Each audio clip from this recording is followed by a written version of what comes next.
बनवायला खूप साधी सोपी पटकन होणारी हिरवी चटणी सर्व प्रकारच्या स्नॅक्स आणि चाट सोबत सर्व केली जाते। ही चटणी बरेच महिन्यापर्यंत स्टोअर करून ठेवण्याच्या पद्धती सुद्धा मी सांगणार आहे। सोबतच चटणी बनवताना हिरवा रंग कायम राहून चटणी संपेपर्यंत काळी पडू नये यासाठी टिप्स देणार आहे। अर्थातच व्हिडिओ स्किप न करता शेवटपर्यंत बघा आणि ही चटणी रेसिपी आवडल्यास लाईक करून नवीन व्हिडिओचे नोटिफिकेशन्स मिळण्यासाठी खाली सबस्क्राइबचे बटन दाबा आणि बेल आयकॉन सुद्धा प्रेस करा। हिरव्या चटणीसाठी मी 1 वाटी ताजा कोथिंबीर घेतला आहे। चटणीसाठी कोथिंबीर घेताना देठासकट घ्या, त्यामुळे चटणीला चव छान येते। हा कोथिंबीर मी 2-3 पाण्याने स्वच्छ धुवून घेतला आहे। नंतर मिक्सरच्या छोट्या जारमध्ये कोथिंबीर घालण्याआधी रफली कट करून घ्या। आता यामध्ये मी 5 ते 6 पुदिन्याची पाने घालत आहे। ह्या चटणीमध्ये पुदिन्याची पाने जास्त घातली तर चटणी कडू होते, त्यामुळे पुदिन्याची पाने कमीच घाला। नंतर 2 हिरव्या मिरच्या तोडून घातल्या आहेत। 4 ते 5 लसूण पाकळ्या घालत आहे। लसूण पाकळ्या सुद्धा जास्त घालू नका।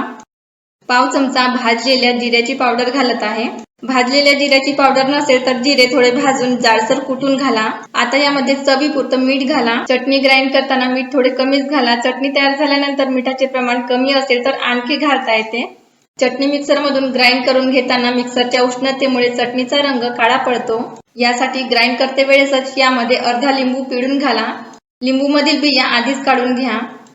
चटणीचा रंग काळा पडू नये यासाठी ग्राइंड करतानाच लिंबू पिळून घालणे ही पहिली टिप्स आहे। नंतर यामध्ये मी बर्फाचे 2 तुकडे घातले आहेत। तुम्ही बर्फाऐवजी फ्रीज मध्ये थंडगार पाणी घालू शकता। चटणी ग्राइंड करते वेळेस बर्फ घातल्यामुळे चटणीचा हिरवा रंग कायम राहतो, ही दुसरी टिप्स आहे।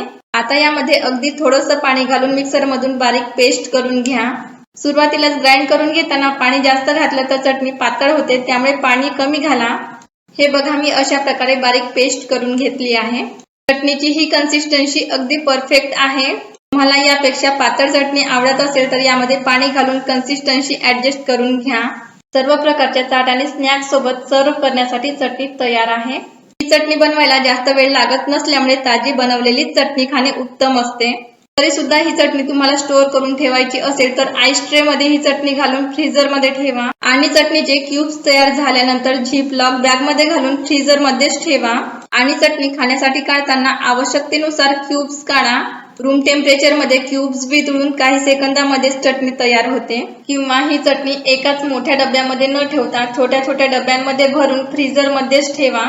दोन्ही पद्धतीने फ्रीजर मध्ये ही चटणी 6 महिनेपर्यंत टिकते।